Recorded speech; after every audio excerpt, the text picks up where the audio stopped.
Hi friends, అందరికీ నమస్కారం అండి. ఈరోజు కృష్ణాష్టమి అండి. నా సబ్స్క్రైబర్స్ వ్యూవర్స్కి కృష్ణాష్టమి శుభాకాంక్షలు. ఇది బ్రాస్తో తయారు చేసినటువంటి 18 కిలోస్ అండి. ఇది నేను ఒక 5 ఇయర్స్ బ్యాక్ కొన్నాను. శ్రీకృష్ణుడి మూర్తి.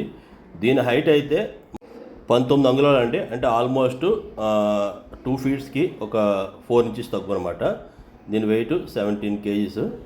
అప్పుడు నేను 5 ఇయర్స్ బ్యాక్ అయితే అమెజాన్లో 20,000 కొన్నాను. దీనికి డ్రెస్ కూడా ఉంటుంది అనమాట. అంటే ఒక స్టోన్ టైప్లో అంటిస్తారు. ఈ నెమళ్ళు అవి అయితే ఇది నేను మధురై వెళ్ళినప్పుడు తీసుకున్నాను. ఇవి కూడా చాలా బాగుంటాయి. ఇవన్నీ బ్రాసు. ఇది యాంటిక్ అనమాట. ఇది అది మీద డిజైన్స్ అన్నీ కూడా చాలా ఎక్స్ట్రాడినరీగా ఉంటాయి. ఇప్పుడు అయితే లేపాక్షిలో కానీ ఇక్కడ కానీ అయితే 40,000 అండి కృష్ణుడి ఓన్లీ స్టాచ్యూ అయితే. అప్పుడు ఆఫర్లో కాబట్టి నేను తక్కువ రేటు కొన్నాను. ఇప్పుడు లైట్ ఒకసారి ఆన్ చేసి మీకు చూపిస్తాను. ఈ నెమళ్ళు అనేవి నేను 2 కలిపి 8,000కి అలా తీసుకున్నానండి. వెయిట్ అయితే 5 కిలో అబో. ఇప్పటికి కూడా స్టీల్ స్టాచ్యూ అయితే కృష్ణ భగవానుడిది అలాగే ఉందన్నమాట. ఈసారి సింపుల్గా సెలబ్రేషన్ చేసామండి. లాస్ట్ టైం అయితే పాదాలు కూడా పెట్టాం.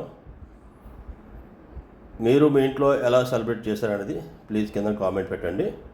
ఇప్పుడు నేను దండ లేకుండా శ్రీకృష్ణుడిది ఒక మొత్తం వీడియో అనేది మీకు చూపిస్తాను. ఇంకా క్లియర్గా డ్రెస్ అన్నీ కూడా మీకు అర్థమవుతుంది అనమాట.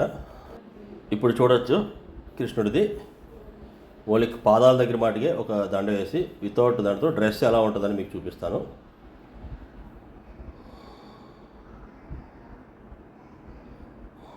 ఈ విధంగా ఉంటుంది అనమాట. ఫ్లూట్ అన్నీ వస్తాయండి బ్రాస్తోనే. 1 టైం ఇన్వెస్ట్మెంట్. ఇది లైఫ్ లాంగ్ ఉండిపోతుంది. మనం ఎన్ని తరాలు అయినా సరే బ్రాస్ కాబట్టి అది అలా ఉండిపోద్ది అనమాట. ఈ విగ్రహంలో గొప్పతనం ఏంటంటే అంతా మౌల్డెడ్ కాబట్టి కృష్ణుడి ఫేస్ అనేది చాలా అట్రాక్షన్గా చాలా బాగుంటుందండి. మన గుడిలో చూస్తూ ఉంటాం కదా, ఆ విధంగా చాలా క్లియర్గా చిన్న చిరునవ్వుతూ ఉంటుంది అనమాట. మీకు ఎలా అనిపించింది కింద కామెంట్ చేయండి. మీరు ఎలా సెలబ్రేట్ చేశారు. మళ్ళీ ఇంకొక వీడియోతో మీ ముందుకు వస్తాను. అందరికీ నమస్కారం. Thank you.